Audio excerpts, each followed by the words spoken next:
Hey, happy Friday to you. It is November 9th, and these are the Friday Funnies coming to you live from Paris.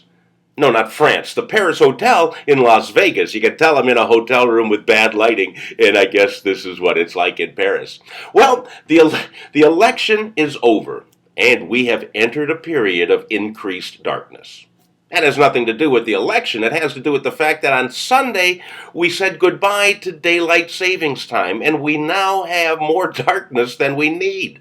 I mean, it gets dark at 3 o'clock in the afternoon, stays dark all night.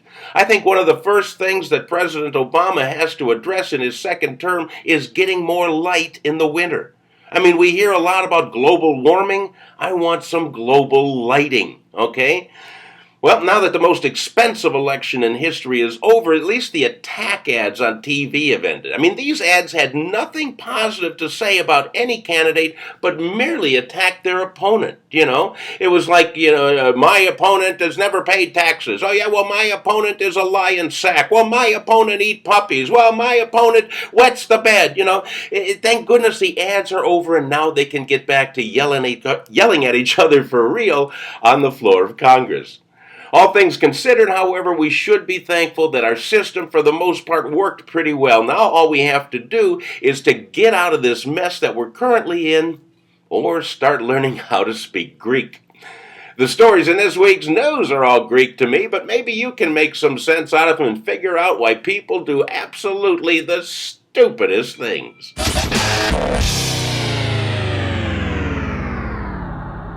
In tough times like this, theft becomes an increased problem for retailers. It's a major problem for them to keep an eye on the entire store, but when the theft is committed by a moron, that culprit is much easier to catch. William Keltner is a 52-year-old man in Abilene, Texas, and he needed a new TV.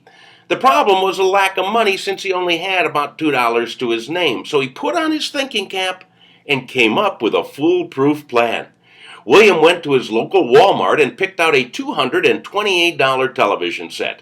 Then he removed the product's barcode and replaced it with one showing a price of $1.17, definitely within his budget.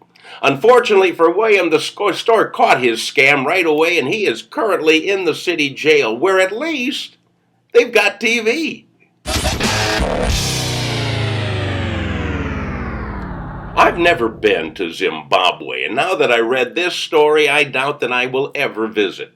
Clifford Mavit is 27 years old. He was arrested in Zimbabwe this month for practicing the black magic of mubobobo.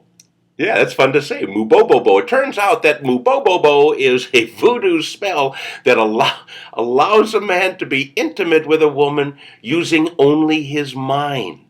No touching. Apparently, Clifford was staring at a woman when, according to witnesses, he started sweating and moaning. And the woman said that she felt funny things happening, down there, and called the police. So Clifford was arrested and tossed into the Zimbabwe pokey for practicing mubobobo. And now that he's in jail, the odd, ironic thing is that he's the one being stared at.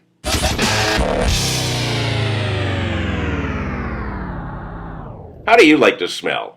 Woodsy, flowery, maybe fishy? The Demeter Fragrance Library has just released a sushi-scented cologne for $40 a bottle. Now, they claim it doesn't smell like fish, but contains more the aromas of sticky rice and seaweed. Well, sticky rice I don't think has much of a scent, and of all the seaweed that I ever smelled, it all smelled like fish. So I'm just guessing that Sushi Cologne will smell like smelt. Now, the article I read didn't specify whether the cologne was designed for men or women, but if the primary purpose of a cologne is to attract the opposite sex, women's cologne should smell like pizza, and men's cologne should smell like Nordstrom's. Hey, that's all I have for you this week from beautiful Las Vegas. Next week, we'll be back home with better lighting. Have a wonderful weekend, and I'll see you next Friday.